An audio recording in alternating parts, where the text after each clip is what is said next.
ಇದರಿಂದ ನಾಗೇಂದ್ರ ವಿಚಾರ ಇಟ್ಕೊಂಡಿರೋದ್ರಿಂದ ಉಳಿದೆಲ್ಲ ಸಮಸ್ಯೆಗಳ ಬಗ್ಗೆ ಚರ್ಚೆನೆ ಮಾಡೋಕ್ಕಾಗಿಲ್ಲಲ್ಲ, ಅವನು ಬೇಸರ ಇಲ್ವಾ ನಿಮಗೆ? ಸರ್, ಯತ್ನಾಳ್ ಅವರು ಒಂದು ಮಾತು ಹೇಳಿದ್ರು ಸರ್, ಡಿ ಕೆ ಶಿವಕುಮಾರ್ ಮತ್ತು ಬಿಜೆಪಿ ಜೆಡಿಎಸ್ ನಾಯಕರ ನಡುವೆ ಒಂದು ರೀತಿ ಮ್ಯಾಚ್ ಫಿಕ್ಸಿಂಗ್ ಆಗಿದೆ. ಈ ಬಿಡದಿ ನೈಟ್ ವಿಚಾರ ಸಂಬಂಧಪಟ್ಟಂತೆ ಹೋರಾಟ ಮಾಡಿಲ್ಲ.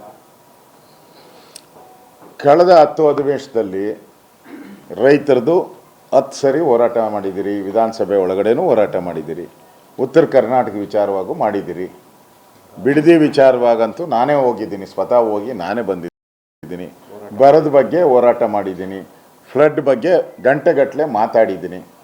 ಟಚ್ ಆ್ಯಂಡ್ ಗೋ ಇಂದ ಏನು ಆಗಲ್ಲ ಅಂತ ಗೊತ್ತಾದ ಮೇಲೆ ಇದನ್ನು ಒಂದು ತಾರ್ಕಿಕ ಅಂತ್ಯ.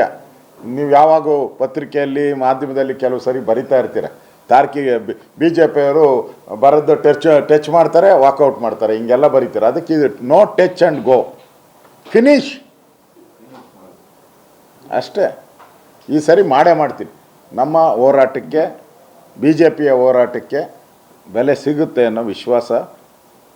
ಇವ್ರು ಕೊಡಲಿಲ್ಲ ಅಂದ್ರೆ ದೇವರೇ ಡಿಸೈಡ್ ಮಾಡಿಬಿಟ್ಟವ್ರು, ಇವ್ರು ಮನೆ ಕಳಿಸ್ಬೇಕು ಅಂತ ದೇವರೇ ಡಿಸೈಡ್ ಮಾಡಿ ಅಷ್ಟು ಸರಿ ಕೂಗಿದ್ದೀರಿ.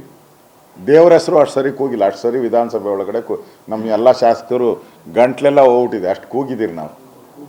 ಗ್ಯಾರಂಟಿ ಈ ಒಂದು ಏನು 187 ಕೋಟಿ ದಲಿತರ ಹಣವನ್ನು ನುಂಗದಂಥವನಿಗೆ ಒಂದು ಶಿಕ್ಷೆ ಆಯಿತು ಅಂತ ಹೇಳಿದ್ರೆ ಇದು ರಾಜ್ಯಕ್ಕೆ ಮತ್ತು ದೇಶಕ್ಕೆ ಒಂದು ಮೆಸೇಜ್. ಅಲ್ಲಿ ಅವರು ದಲಿತರಿಗೆ ನ್ಯಾಯ ಕೊಟ್ಟಂಗೆ ಪಾರ್ಲಿಮೆಂಟಲ್ಲಿ ಪತ್ರಿಕೆ ಲೀಕ್ ಆಗಿದೆ ಅಂತೇಳಿ ಧರ್ಮೇಂದ್ರ ಪ್ರಧಾನ್ ರಾಜೀನಾಮೆ ತಗೊಂಡ್ರು. 50 ಸರಿ ಆಗಿರ್ಬೇಕು ಅದು ಲೀಕ್, ಪ್ರಶ್ನೆ ಪತ್ರಿಕೆ 106 ಸರಿ ಆಗಿದೆ.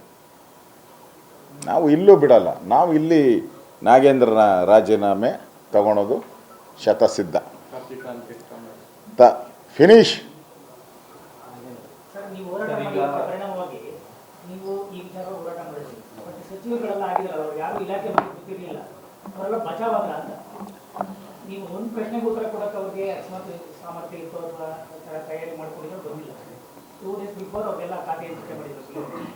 ಇಲ್ಲೆಲ್ಲ ಎಲ್ಲ ಮಂತ್ರಿಗಳು ಪೇಮೆಂಟಲ್ಲಿ ಬಂದಿರೋರು ಎಲ್ಲ 100, 150. ಅದರಿಂದ ಪೇಮೆಂಟೇ ಅವ್ರಿಗೆ ವರ ಮಾನದಂಡ ಇರೋದ್ರಿಂದ ಅದರಿಂದ ಅವ್ರ ಪರ್ಫಾರ್ಮೆನ್ಸ್, ಹಣನೇ ಅವ್ರ ಪರ್ಫಾರ್ಮೆನ್ಸು. ಮುಂದಿನ ದಿನಗಳಲ್ಲಿ ಯಾವ್ದಾವ್ದು ಬಿಟ್ಟಿದ್ದೀರೋ ಅವೆಲ್ಲವನ್ನು ತಗೊತೀವಿ ನಾವು. ಯಾಕಂದರೆ ಬಿಡ್ದಿದ್ದೇನು ಇವತ್ತಿಗೆ ಏನು ಮುಗಿಯಲ್ಲ, ನೈಸ್ದು ಇವತ್ತಿಗೆ ಏನು ಮುಗಿಯಲ್ಲ, ನಮ್ಮದು ಕಂಟಿನ್ಯೂ ಆಗ್ತೈತೆ. ಅದರಿಂದ ಮುಂದಿನ ದಿನಗಳಲ್ಲಿ ಅಧಿವೇಶನಗಳಲ್ಲಿ ನೈಸ್ ಇರ್ಬೋದು, ಬಿಡದಿ ಇರ್ಬೋದು, ಇವೆಲ್ಲವನ್ನು ಮುಂದಿನ ದಿನಗಳಲ್ಲಿ ನಾವು ತಗೊತೀರಿ. ಯಾವುದು ಬಿಡಲ್ಲ. BJP ಒಂದು ತಾರ್ಕಿಕ ಅಂತ್ಯಕ್ಕೆ ತೆಗೆದುಕೊಂಡು ಹೋಗ್ತೀರಿ ಅಂತ ಕೆಲಸ ಮಾಡಬೇಕಾಗಿತ್ತು, ಅದನ್ನು ಮಾಡಿದ್ದೀರಿ. Waiting for the result. Exam ಆಗಿದೆ, ರಿಸಲ್ಟ್ಗೋಸ್ಕರ ವೆಯ್ಟ್ ಮಾಡ್ತೀವಿ. ಅದನ್ನು ಚರ್ಚೆ ಮಾಡ್ತೀರಿ. ಯಾಕಂದರೆ ನಾವು ನಾಗೇಂದ್ರ ರಾಜೀನಾಮೆ ಮತ್ತು ಬರದ ವಿಚಾರವಾಗಿ ನಾವು ಪಾದಯಾತ್ರೆ ಮಾಡ್ತಾಯಿದ್ರಿ. ನೋಡೋಣ, ಪಾರ್ಟಿಯಲ್ಲಿ ಅದನ್ನು ಚರ್ಚೆ ಮಾಡ್ತೀರಿ. ನಾನು ಪಾರ್ಟಿಯಲ್ಲಿ ಚರ್ಚೆ ಮಾಡಿದ್ಮೇಲೆ ಹೇಳ್ತೀನಿ. ಅದಕ್ಕೆ ಅವರು ಪಾರ್ಟಿಯಿಂದ ಅದಕ್ಕೆ ಉತ್ತರವನ್ನು ಕೊಡ್ತಾರೆ.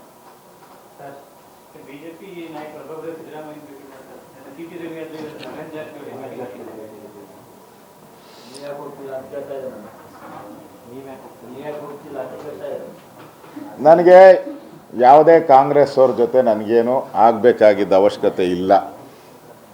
ನಾವೆಲ್ಲ ಸರ್ಕಾರ ಇದ್ದಾಗ ನೋಡಿದ್ದೀರಿ, ನಮ್ಮಿಂದ ಏನೇನು ಕೆಲಸ ಮಾಡಿಸ್ಕೊಂಡು ಹೋದರು, ಏನೇನು ಮಾಡ್ಕೊಂಡು ಹೋದರು. ಅಂದರೆ ಅವ್ರ ಅಧಿಕಾರಕ್ಕೆ ಬಂದಾಗ ನಮ್ಮನ್ನೇ ಹಾಕ್ತಾರೆ. ನನಗೆ ಮನೆಯೇ ಕೊಟ್ಟಿಲ್ಲ ಅವರು, ನನಗೆ ಮನೆಯೇ ಕೊಡ್ದಿರ 3 ವರ್ಷದಿಂದ ಸತಾಯಿಸ್ತವ್ರೆ.